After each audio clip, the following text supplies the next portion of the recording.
What's poppin', ladies and gents? I'm Troy, aka Tijuana Jaxon, and I'm here to present to you my top 5 albums of 2018. This year brought us some really dope albums, and I wanted to bring to you my top 5. Not your top 5, not the best top 5, but the top 5 that blew me away or hit me right in the feels. Hit me deep. Now with that said, let's get right to it. Number 5. Dirty Computer by Janelle Monáe. This album is bliss. Janelle is an avant-garde creative. She does it all. Singer, songwriter, actress, model. She even coupled this album with a film, so I hope you check that out as well. The album is graceful, it's fun, it's vibrant. With features from Brian Wilson, Pharrell, and Grimes, the Dirty Computer is filled with blues pop and futuristic production that'll keep your hard drive jamming. My favorite track off the album is Django Jane. At number 4, The Book of Ryan by Royce da 5'9".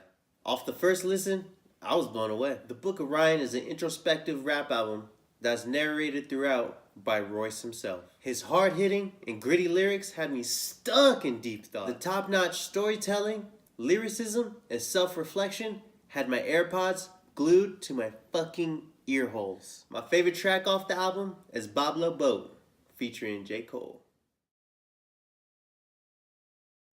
At number 3, Isolation by Kali Uchis. This is Kali's first full-length album, and it is extremely seductive, hypnotic from start to finish. The way Kali is able to breeze through each genre put me on a cloud. With high-end production from Tame Impala's Kevin Parker, Thundercat, and Steve Lacy, just to name a few, Isolation's artsy aesthetic and dreamy R&B vibes had me hooked right in the feels.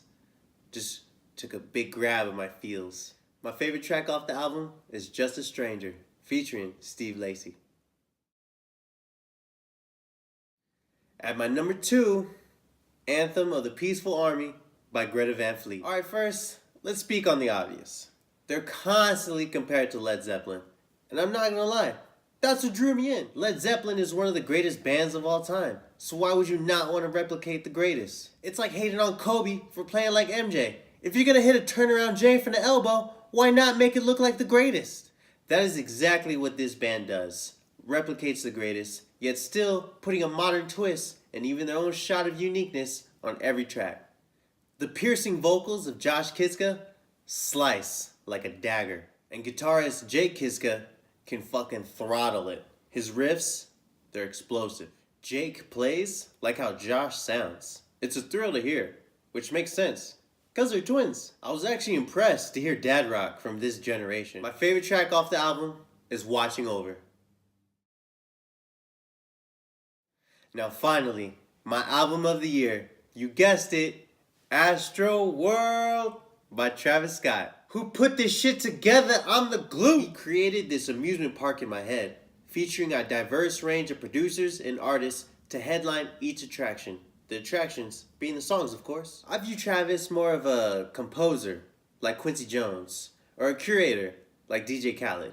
Somewhere in between those musical greats. There is 29 credited producers, such as Wonder Girl, Thundercat, and even John Mayer, with vocal features from Drake, Don Toliver, James Blake, and Stevie's harmonica. His ability to arrange a mixed collective of artists and maximize their talents is out of this world. So that is why Astro World is everything I'd want in an amusement park or an album.